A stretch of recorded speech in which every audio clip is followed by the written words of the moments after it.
Well, hello ladies and gentle beings. It's been a while since I've done a video.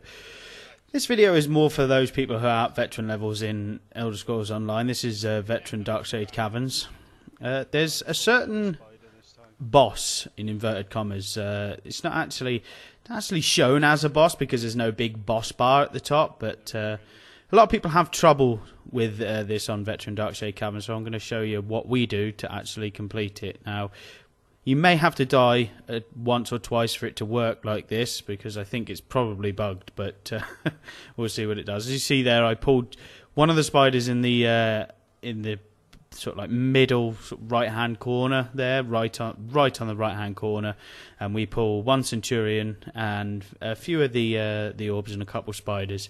But as you'll notice, that I just kind of directly bolt escape straight across the lake there. So we'll clear these down, and then it's basically pulling as few as you can. I do die there, but it's because he did hit me for an absolute ton of damage. It's more or less the tank's job to just take those centurions and keep hold of them and let the DPS deal with the spiders and the orbs.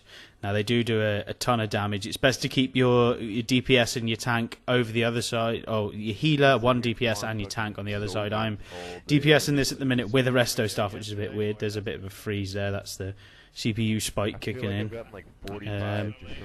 So I'm DPSing with the resto staff at this point, but I am also an off tank as well. So if our tank does go down, I'm basically off tank, off heals, DPS.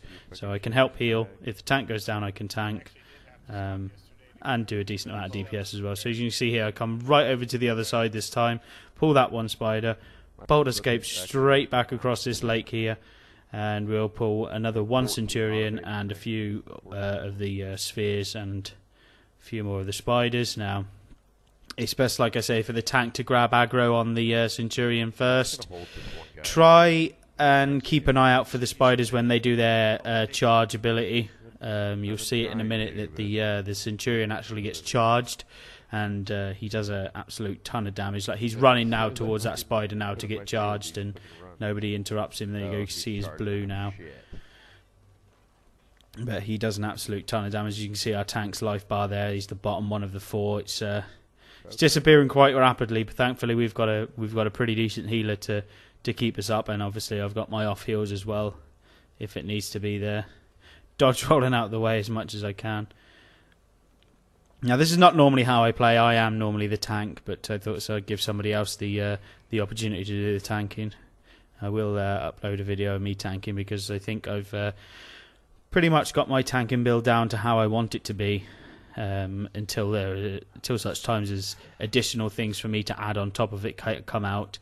There's not too much of an emphasis on dodge rating in this game at the moment. I mean, the only thing that I managed to get, being a sorcerer, is the dodge rating off the medium armor skill line. Now, you don't necessarily have to wear medium armor to get that, but if you don't wear medium armor, like me, I'm all in heavy at the moment. If you don't wear medium armor to get that dodge chance, then the morphs of that ability are going to be absolutely useless to you. But works kind of well for me. I've got pretty decent high armor. I wear bound armor all the time while I'm tanking, and pop that dodge chance. Make sure I keep the taunt. I use a Magicka-based tank build for the most part. Use the Undaunted skill lines taunt rather than the puncture. I find that the Undaunted, especially when the synergy procs, because the synergy for the Undaunted taunt, the Inner Fire or Inner Beast or Inner Rage, I think the other one is called, is extremely powerful. Now, as you can see there, we actually managed to pull a group there without pulling the other two Centurions. So a lot of people do have trouble with this fight, and it's not even the last boss fight. There is another boss actually after the door behind these guys. So you may have to wipe once for it to work this way, because we tried it before, and they all started charging at us. They're supposed to come in waves, as it were, like they come a few at a time, but it seems to be broken, like pretty much a lot of the stuff in this game is at the minute. Now, I managed to pull this spider here at the front, and it pulls just the few remaining spiders, and the spheres. It leaves 2 spheres in place, but then it means our last pull is just 2 centurions and 2 spheres, which isn't a major problem. I do die again because I get hit by one of the centurions, but it's to be expected. The person that pulls is probably going to die quite a lot of the time because of the simple fact that they gained the aggro initially before anybody else can take it. So yeah, if you do have trouble with this, I've seen Entropy Rising do this, and most of their build relies on mass AoE. But if you haven't got mass AoE, so long as you've got somebody who can ranged pull, then you should be able to pretty much get this down like we have here. Now, ironically, the boss after this, the Spider Furnace boss, the levers weren't working for us. There's a hard mode and an easy mode for the final bosses in Veteran Dungeons. Now the easy mode for the final boss in this is to pull the levers that are in the center of the room. Now I haven't got that boss fight on this footage because we did die a few times trying to do it because obviously the levers weren't working and we had to do it in hard mode. But we got him down eventually and we got the achievement, which we were quite proud of. So there's me going down again, getting hit by an absolute truck by those centurions. It's not nice when I haven't got my sword and board on because I cannot take those big hits like I can when I have, but thankfully Zarin gets me up pretty quickly after he kills that orb, and we managed to take these final 2 centurions down. So there, that's how you do it. I mean, you may die a couple of times. We did before it actually worked like this. The first time we actually pulled a few extra than what we should have done. It's just a matter of going back in this video, having a look to see exactly which of the mobs that I pulled.